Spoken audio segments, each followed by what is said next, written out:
Okay, so good news for me, irrelevant news for you. Damn, hurry up. Load. I found my second mic, and that mic still has a clip to it, so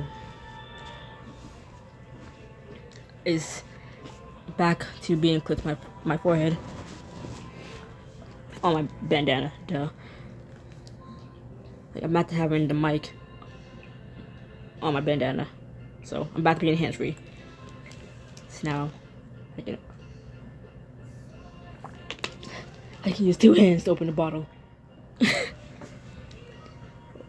Chapter 9, The City Beneath the Sand. You reach the site of the next rift as the sun starts to climb in the sky. But instead of the dwarven city of Zeradun, you find only a scattered mass of abandoned ruins. You're sure this is the right place? It should be right here. There certainly was a city here once. It looks like it's been abandoned for a long time. The rift is probably still here, even if the dwarves aren't. I just don't understand why the Watcher wouldn't have told me they were gone. Maybe he didn't know?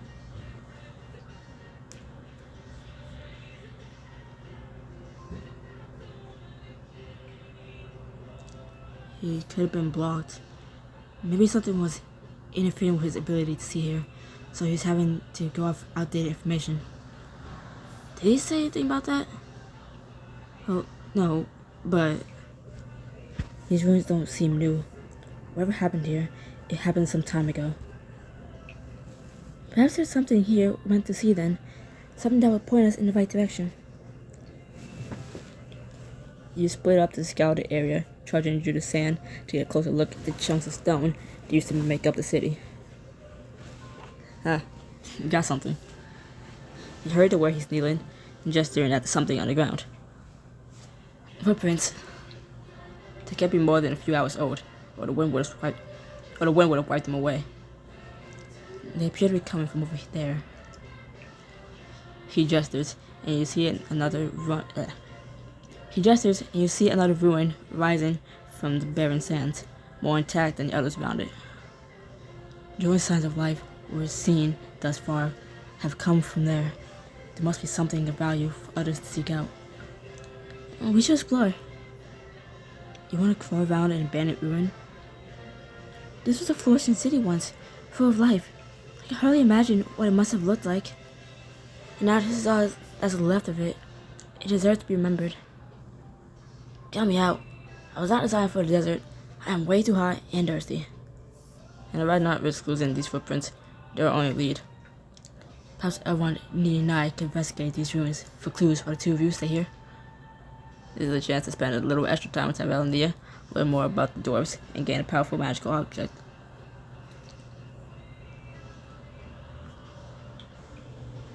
I just barely made it back into the 400s, and diamonds already spent.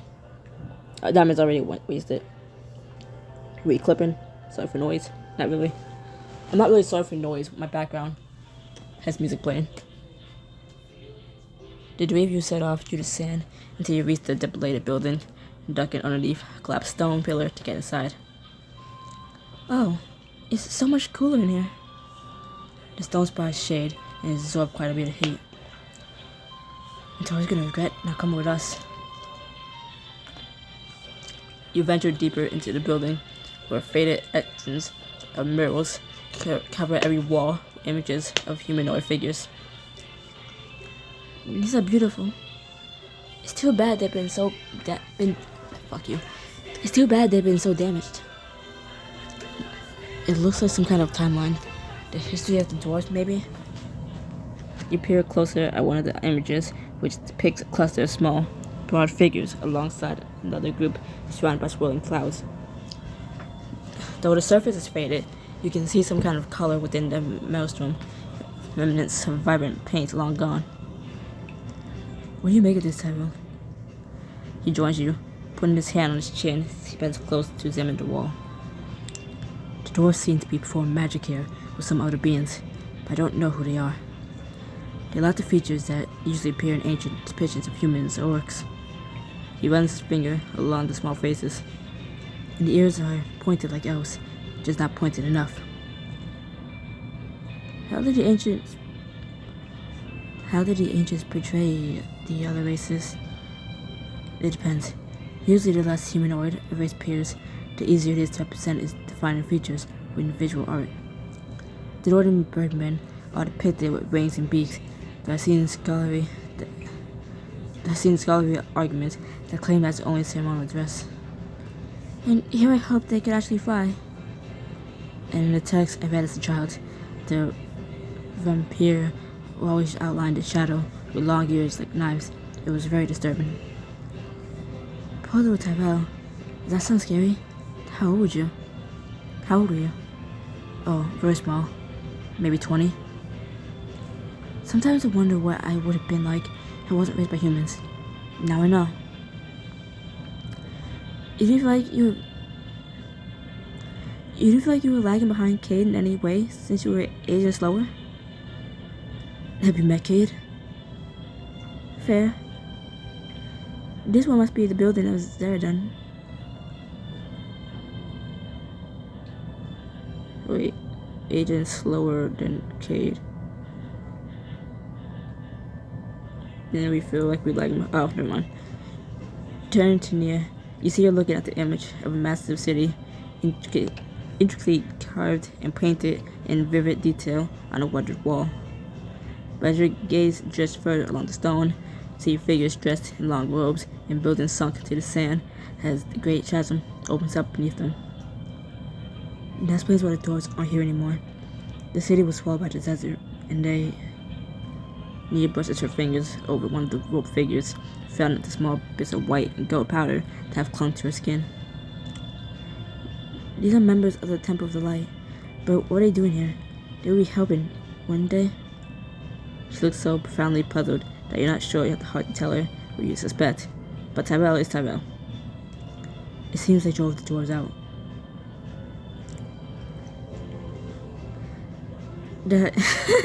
We don't have the heart to try to tell her, but Tyrell is Tyrell. That is terrible.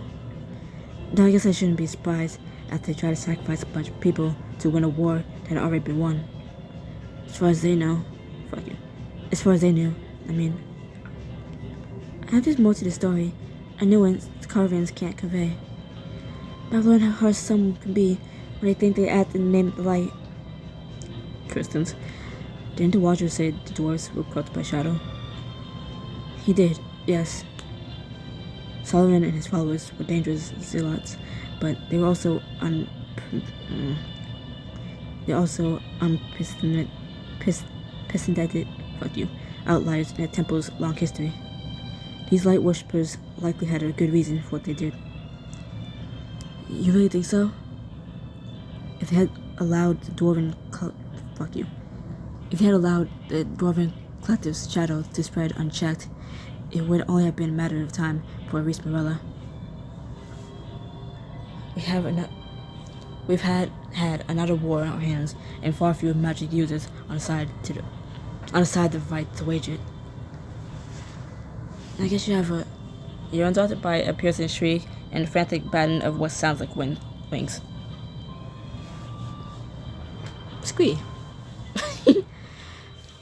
You whip around to find a small bird with glittering golden feathers trapped in the clutches of a hissing cobra.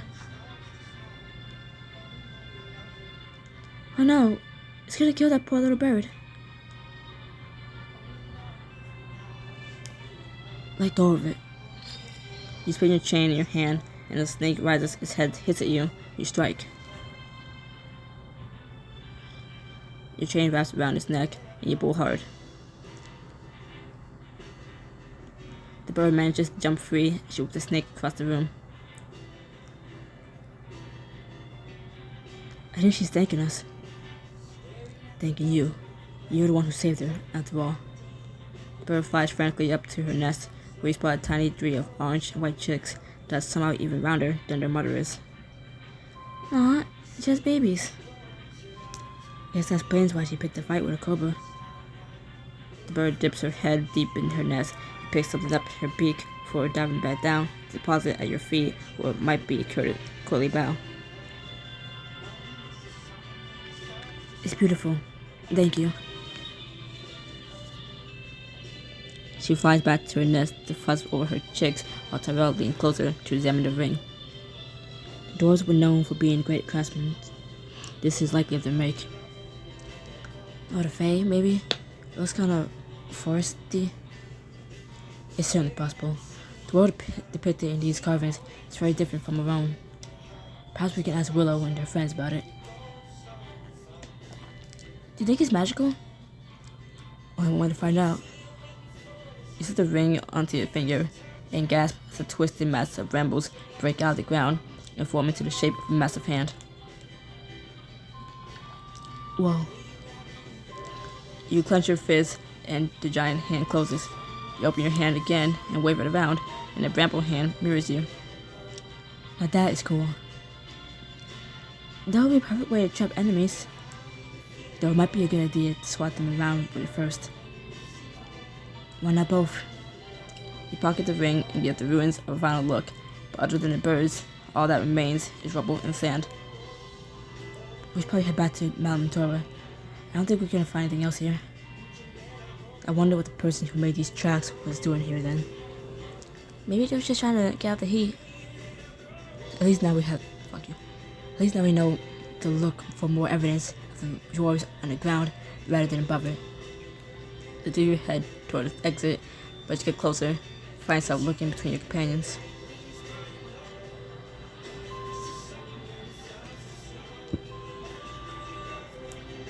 Hey, Tyrell, can I steal you for a second? Of course. Wave needed to go on ahead as you and Tyrell linger in the shade of the building. He looks over at the carvings again, frowning. Do you think the dwarves being forced underground has something to do with the rift? It's possible. The rifts breed trouble and chaos. That's the whole reason we're trying to close them. We can handle trouble now that you're back. Something tells me that... Fuck you. Something tells me you can handle trouble just fine without me too. Tyrell looks away for a long moment. When he looks back, his eyes are serious. Some days I felt like I could handle nothing at all. Tyrell. He shakes his head. I don't want to waste what little time we have alone with regrets of the past. Just know how much I missed you. Then stop wasting time and kiss me. You lean in to kiss Tyrell, only to find yourself swept up in his arms. Oh. His kiss is as tense as he is. You end up backed against the wall, hands buried in his long, silky hair. He breaks away, his mouth dipping into your throat. Tyrell. He closes his teeth to the sensitive skin at the base of your throat, and you promptly forget what you want to say. Dimbalia. You smile nervously. Did I say it right? You did. You did. You're perfect. Okay. Elrond might have said it right, but me reading for Elrond, oh, I definitely did not say that right, so... I butchered that horrendously.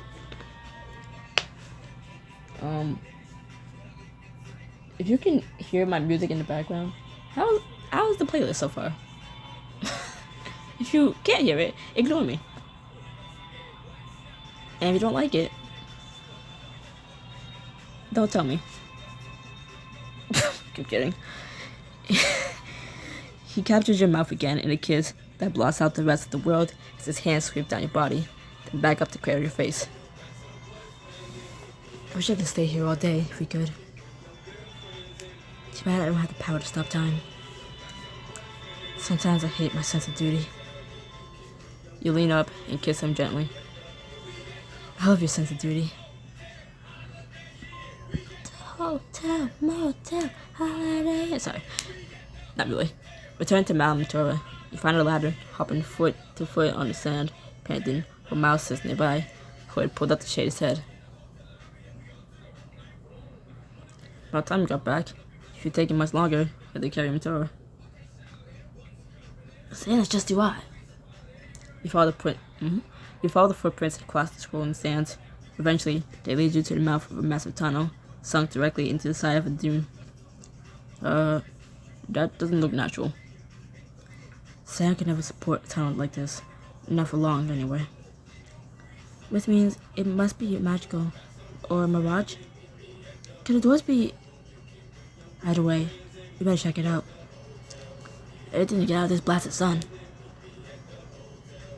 You pass through the entrance in its darkness, your eyes gradually adjusting as you follow the downward sloping path.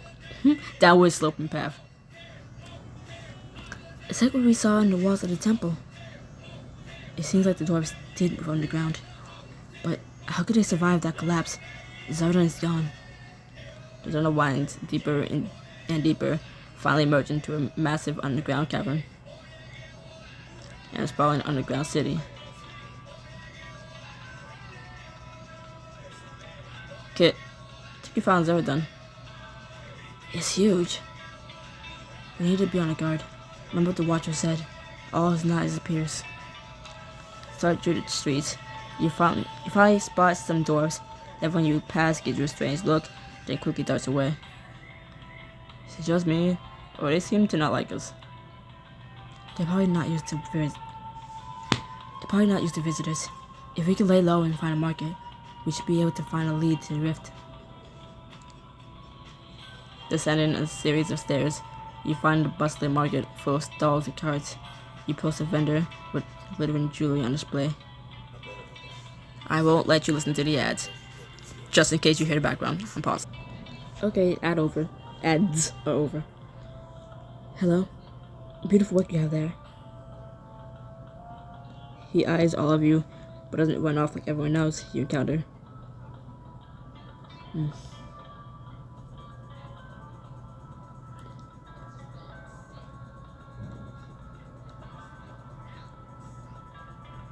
How long have you been living underground? What kind of question is that? I'm just curious. You saw the ruins on the way in. You mean the ruins of an old city? Our people were forced to abandon. Do you ever consider that might be a sore subject? Before he can say anything else, he slams the window on his car closed. Well, he was rude. Let me try. I know how this works. Miles saunters up to a stand, displaying finely smooth knives. The one behind it eyes him warily, but he smiles and leans against the table to come down to her height. I consider myself quite the connoisseur of daggers, and this is some of the most beautiful work I've ever seen. Did you make these yourself? Yep. You seem like a woman who knows a thing or two. Maybe you can meet my friends. You see, we're looking for a rift between the realms, a place where shadow magic might have leaked through. Her piercing eyes go wide, looking like gems in the torchlight. She steps back from the counter. Why do you think I know anything about that? Miles flips his hand, and the gold coin appears in his fingers as if from nowhere. What must be in the pot? She eyes the gold, barely unimpressed. You suddenly notice how precious metals seem to be everywhere in the city, on tables and here, some of it even inlaid in the buildings. Shut up, stranger. We don't need your kind here. There seems to be more than a turret can handle. She strides forward fiercely, cutting an imposing figure as she towers over the dwarf. Step up beside her, straightening your light elven bust fight. Sorry. Sir Mix-a-Lot in the background, reading this part. Sorry, reading this with Sir Mix-a-Lot in the background is kind of distracting. Baby got back. Gotta get a fishing hole, so ladies, you all on my Mercedes. Sorry. You step up beside her, straightening your light elven frame, to stand nearly even with her orcish one, as you lower your voice to a cautionary whisper. Entora, what are you doing? Listen here, we're nothing but light. She grabs a dwarf by the collar and hauls her into the air. Entora, no. Put me down. If you start answering questions, I'll be forced to take drastic measures. And what do you call this? Getting your attention. Guards!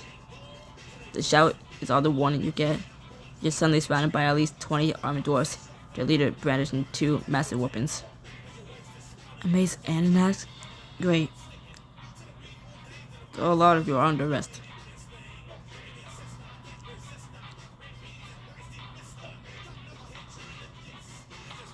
You don't want to do that.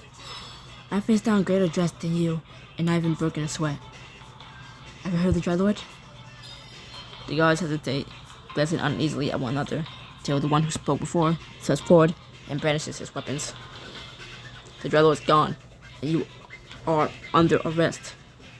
Intora growls and reaches for her axes, but you survey the crowd of dwarven guards. Your gaze rises to the city itself. There are people at every level. The cavern is standing back for what seems like miles. You stop Intora with a hand on her arm. We need to pick our battles. We can't beat them all. Give me a little time.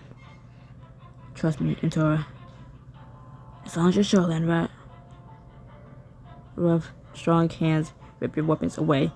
You clap your wrists in tight metal bonds. Hey.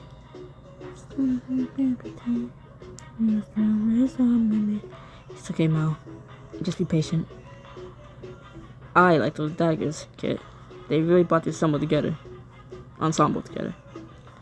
Intora glowers, and Nia flinches to secure her wrists with strange copper chains. Are you sure about this, Elrond? We're going back, Nia. Don't worry. Tyrell's oddly quiet and serene, standing still while the dwarves take blade after blade from his person. But even he looks a little alarmed as the pulsing copper bonds click around his wrist. He leans close to you, as they push him by. Do you suppress magic, Elrond? Prepare yourself. I will. I just wish I knew what to prepare for. The guards gather you up and escort you none too gently to a prison. Dumbass. The guards gather you up and escort you none too gently to a prison, where you're all freed of your bonds and tossed together into a copper-lined cell. Hey, don't we get a trial or something? Can't just leave us here. Can't believe they would arrest us simply for asking questions. If they are as corrupted as the Watcher says, they wouldn't need a reason to arrest us. But I didn't feel any corruption in them. Neither did I. With anything that's more concerning. Shadow or not, I wouldn't have responded well to getting lifted off the ground either. We weren't getting any answers. I always said, if a rogue won't believe in the sea, you have to toss me in.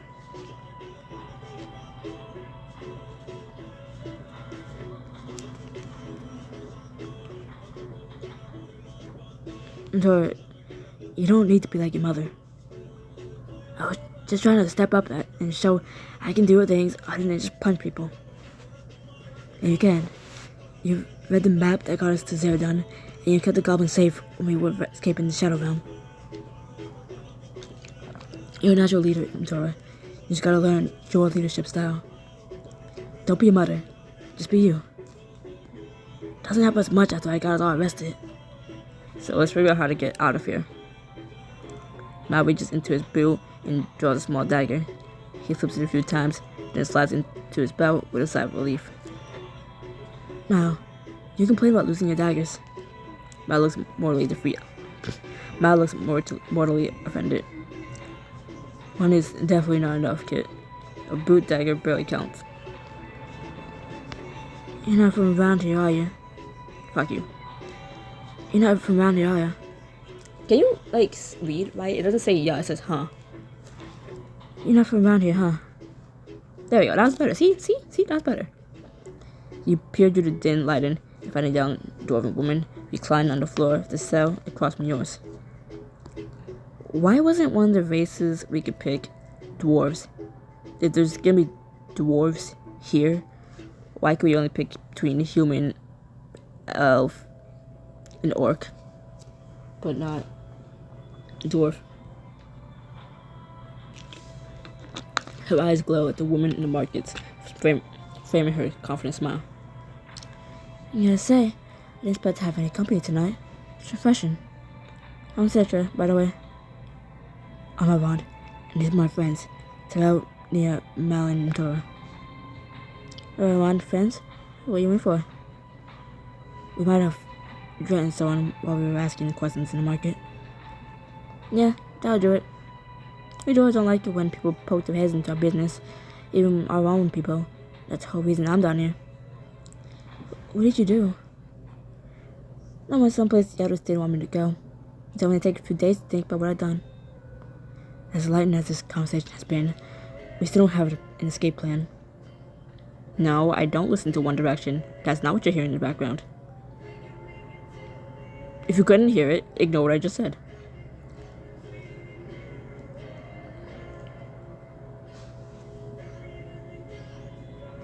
What if I face you to the bars?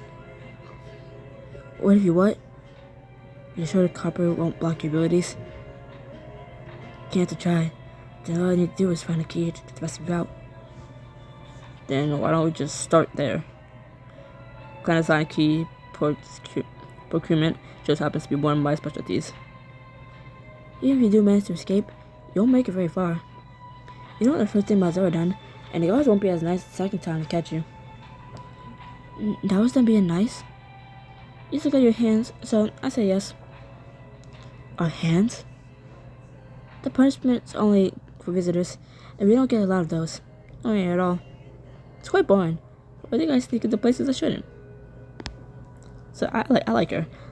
So the punishment for that is basically a dungeon timeout, and the penalty for us wandering around in the market is dismemberment. Fuck it, I know how to say the word, but my mouth is just a hater and it's racist, and yeah. Cetra pulls gently on her beard, thinking. When you put it that way, I guess it does kind of sound bad. Wait. When you put it that way, I guess it does sound kind of bad. It wouldn't really be an effective deterrent for dwarves, though. Some of our best artifactors have limb differences. The others just really don't like this. The others just really don't like outsiders. We used to, but that didn't end well for us. He shared a quick look with Tyrell and Nia. Was that because of the Temple of Light? How do you know about that? We saw some carvings in the ruins up above. Aw, you're racist, but you came down here. I know I liked you for a reason. But about the temple. She cuts you off in a friendly but final tone. It's a sad story and justifies maybe 60% of our city guards' annoying no-fun policy. But it's not something we're supposed to share with strangers either.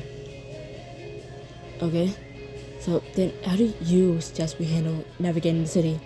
As outsiders, I'm more than happy to help get you out of here. Answer any questions, answer any of your questions, and sneak you to wherever you need to go in Zerodon. If you help me retrieve a light amulet from the crypts below the city. I didn't know there were any followers of the light down here. They're not really, just artifacts from the days before we moved underground. There are a few dwarven fans of the light or his temple, but there are some of us that at least practice power. You huddle up with the rest of your party, speaking hushed whispers as you discuss Cetra's proposal. So, what do you think? She seems trustworthy to me. I don't think anyone touched by the shadow will speak that fondly to light. And I'm sure we can handle whatever's in these scripts. At least we don't have to try to talk anyone down here. Let's give her a chance. She's a bit quirky, but she does seem well-intentioned. I think she'll fit right in. To this band of misfits? Certainly. What do you call a misfit? Only you, elf boy. Turn back to the cell door. You raise your voice. Alright, Cetra. We'll help you find your amulet. Great. Now all you gotta do is steal the keys off the guard next time he makes his rounds. I do it myself, but they learn all my tricks. I can handle that. I just need someone to provide an adequate distraction. He assesses you each in turn, frowning. Actually, I'm not sure any of you are up to the distraction part. What if I nab the keys while I distract the guard? What if you nab the keys while I distract the guard? I don't know the first thing about stealing. Mal shakes his head specifically. Details. I can make your master thief before the guard even arrives. Yeah. Mal's offering to teach you an elite skill. These are very powerful skills that you help you throughout the adventure. This is your only chance to lots of skills, so choose wisely. I same spiel every time. Almost memorized it. Put a hand on your elbow and steers you over to the back of the cell, away from the rest of your friends. First, I think I should give you a demonstration of first-class pickpocketing, so you know what you're in for. Really? You think you can pull that off in this tiny cell? I didn't say it was first class. Of course, in an ideal world, Attack would never know what you're doing, but it's really good. He holds up the little bamboo ring you found in the desert ruins. You can swipe something even when a person is expecting it. How did you do that? You told me. You can be distracted? I was so focused on what you were saying, I wasn't paying attention to what you were doing. Exactly. The key to any depth is keeping your mark looking where you want them to, which is away from what you're stealing. Think back over exactly what happened. You put your hand on my elbow to lead me over here. And what's right beneath your elbow? My pockets. Never catch, kid. Make a thief out of you yet. He hands the ring back, and you tuck it away. Put my hand on your elbow so you feel a noticeable pressure there. And so I wouldn't notice the tiny bit of pressure coming from inside my pocket. Now you getting it? It's all about misdirection. Try looking something for Nia. She's probably the easiest target, though she's gotten a hell of a lot more observant over the last year. Any pointers? Keep it talking, and she won't notice a thing. You meander over to Nia and lean against the bars next to her. Are you about finished already? Not quite. I just want to tell you how beautiful you look today. Oh, thank you, Armand. She smiled shyly at you, a blush color in her cheeks. It's just the truth. You lean close, showing your fingers down her arm. You wrote to me. You showered compliments every minute of every day. I think that would get in the way of your escape plan, don't you? You dip your fingers gently into her pocket, find a chain of amulet. You ease it free as you lean closer to her. All you have to do is bat your eyelashes. They would be in so awe of your beauty. You could walk right out of here. Come on. Her cheeks go even darker. She shoved at your shoulder. You laugh as you sauntered back to Mal, amulet in hand. Not bad, huh? Well, I'm nicely done. Don't get cocky, kid. I bet it would have worked on you too. How dare you? I am a professional. Nia, catch. You turn and toss the amulet back to her, and she catches it confused. Evelyn, when did you... Oh, you're already quite good at this. Mal claps his hands together, warming them up. I brought something a bit more challenging then. Try stealing something from me. I thought he was gonna say Tyrell. Well, okay, he's too much professional to fall for the flirting. That's why he said what he said. Cause he knew I was smoozing up to Nia just to steal from her. So maybe don't use the same tactic twice. Like he's dumb enough to not notice. I'm doing the same thing. There's no way that I can rob you while you're looking right at me, and you know I'm going to do it. That wouldn't start a good thief. Then why don't you show me how it's done? Hey, Tora, Mal's gonna rob you. He's what now? Mal rolls his eyes and turns toward Tora. You reach out and pluck his dagger from the sheath at his side. Just a little more. When a hand suddenly catches the handle, sliding it back in place. Nice try, kid. Damn it, I thought I had you. Just remember, someone with a good eye would have spotted you. You need to be quicker. As he lectures you, you lean against the wall next to him. Your fingers brush his coin purse, and he doesn't even seem to notice. And distractions can usually a bit of work. Well, Can't all be a great thief on day one. Besides, I thought it was gonna be your job to provide us distraction. It's good to know you respect those with more experience. You gently ease the coin purse from his belt and lean back. Any other pointers from the master? Just keep practicing. You'll get there some. He trails off and stares at you. He trails off and stares as you bounce his coin purse in front of him in one hand. What was that about respect? What am I want? Looks like you're already running big leagues now. He looks over your shoulder toward the hallway. Just in time. The guard's nearly here. You both move toward the cell door, where a dwarven guard appears with a scowl on his face. How can you tell? Like dynamite. How can you tell he has a scowl on his face? The fuck? What's all this chatter about? Mal steps to one side, drawing his gaze. Honestly, we're just discussing how he owe you an apology. Is that so? What? Do prisoners never apologize to you?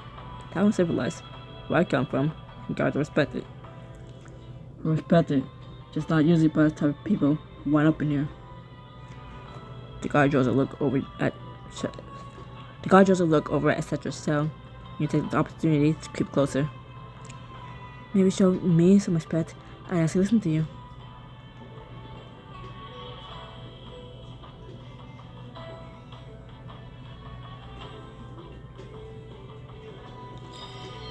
While Mao keeps the guard charmed and distracted, you lean casually against the bars of the cage and sneak your arm through.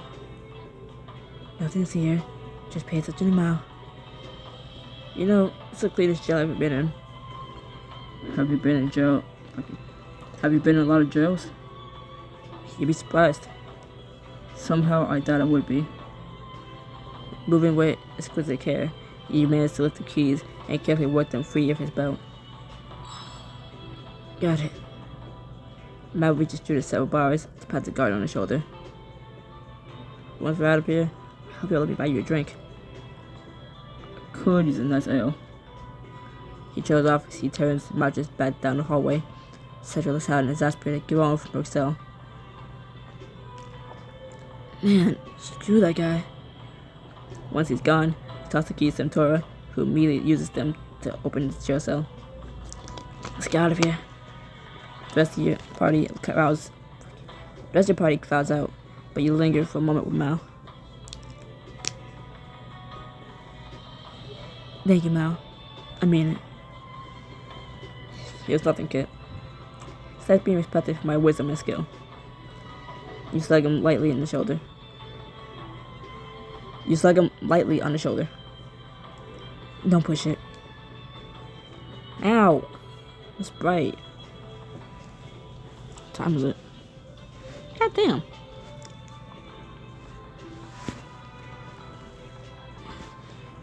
With the key, you're able to unlock Cetra's cell as well. She strides out, looking up at all of you. Thank you very much. Now if you just follow me, I'll get us out of here. Ow.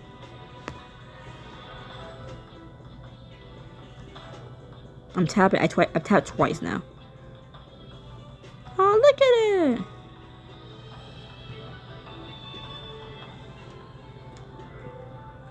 Cetra takes the lead, and you rush down the first of a maze of low-lit hallways. She seems to know exactly where she's going till you're around the corner into a dining hall and run right into a guard who's sweeping the floor.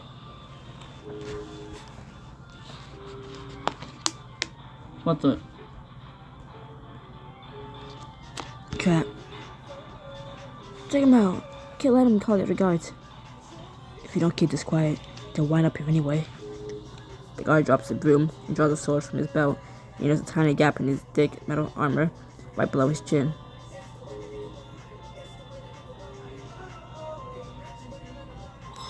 Not so fast. Finally, away from the copper cells, you have to call out your magic, quickly immobilizing the guard by forming a cage of light around him. That's what I want. You learned well.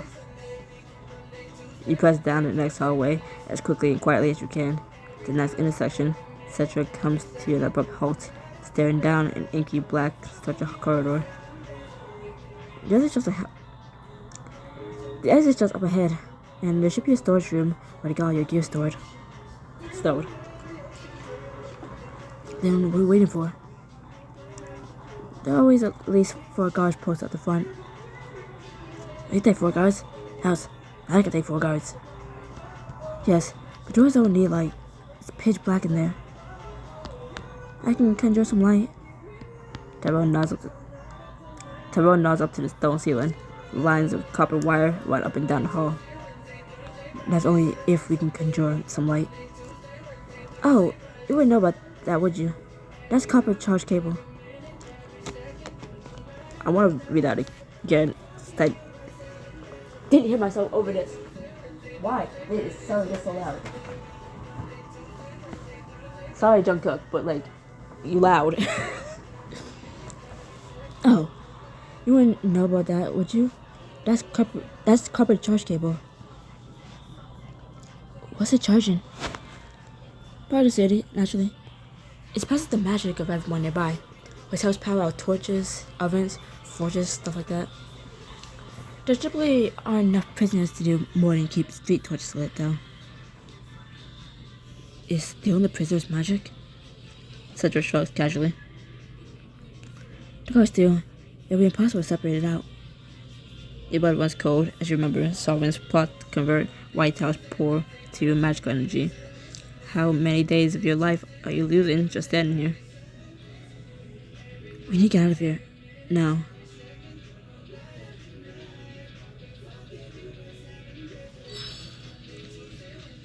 Cedra, draw a map for me. Cedra, draw a map out for me. We'll figure out the most likely positions and strategize from there. Cedra quickly runs her fingers through the sand-covered floor, giving a rough sketch of the layout. The one watching the door, probably closer to any alarm, should take him out first. Then go for the armory. And the air barrel in the corner. Make sense? Yeah, that's usually where they are when I start running. Etc. When the fighting starts, go for the alarm. Guard it with your life. What? Why did I have to pick?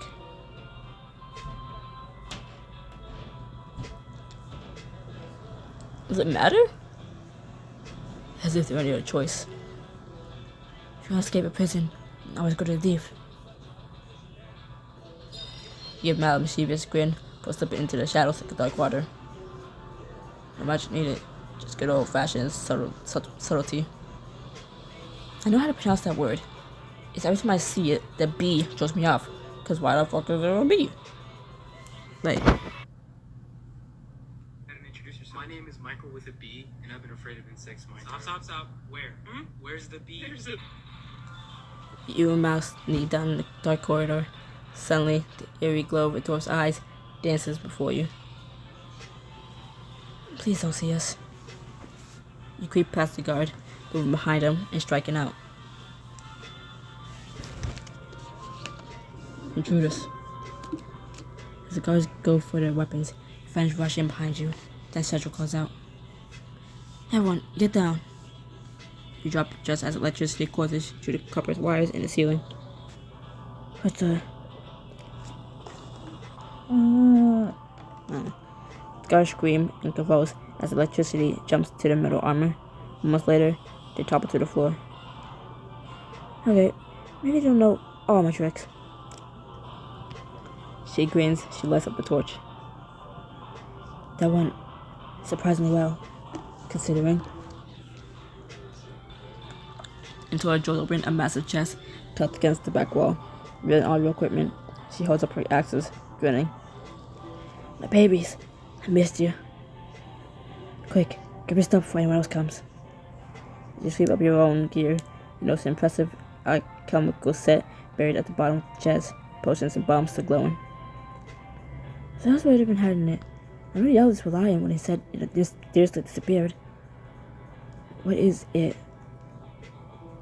It's Uster's very own alchemy set. Uster? Dwarf first carved out our city. You didn't think we dug all this out by hand, did you? You knew more about bombs and chemicals than anyone in Hill's history. It was so valuable. What's it doing down here? Probably so the guards have it for emergencies, in case they wind up dealing with something bigger than they can handle. You want it? Are you sure? What if that something bigger becomes an issue? You haven't had a dragon problem in at least 400 years. Better you have it than these jerks. Our chemical set is a legendary weapon. Collect it to better prepare for trials ahead and gain some extra SP. I'll be able to replace your regular alchemy weapon with it. Collect all the legendary weapons and your fighting skills. Shut up. Snatching the bag out of the chest, you hook it onto your belt. I still can't see the staff, because I still haven't acquired that skill. For some reason, because, I don't know, I'm weird. I choose everything else but combat first. Thank you very much, Aster. Thank you very much, Aster. I'm sure we're going to be very good friends.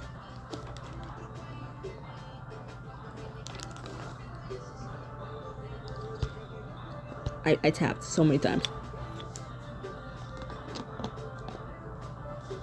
Oh, we haven't got the chain yet, never mind. Chain goes there, alright. I thought we didn't have the staff, so I was like, where the hell? I don't know, I'm lost. I was lost. Your party follows Cedra out back door of the prison, doing your best to look inconspicuous. From there, she leads you back streets and even deeper underground to a pair of imposing doors. Oh, no. I didn't think we had the staff, because we didn't have the staff skill. We have the staff. We have the legendary staff still. We just didn't get the legendary chain. Even though we got the chain skill, we just haven't came across a legendary chain. Or whip, whatever the fuck it. How haunted would you say these crypts are? A relative amount? So, not haunted at all?